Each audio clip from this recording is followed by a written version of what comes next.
how to use voice changer in Roblox mobile. Alright, so let's begin with the video. So basically, first you need to open your app store.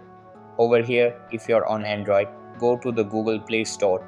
After that, go to the search bar and type voice changer live mic, then press search. Then you'll see a few options. Over here, you can download any app you prefer, but select the one that works best for you. After that, download the app and click on open. Then you can start recording your voice.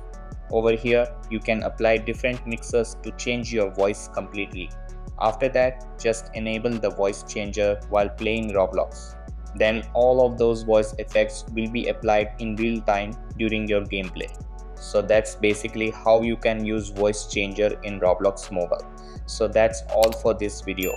Consider subscribing if you find it helpful, and I'll catch you in the next one. Thanks.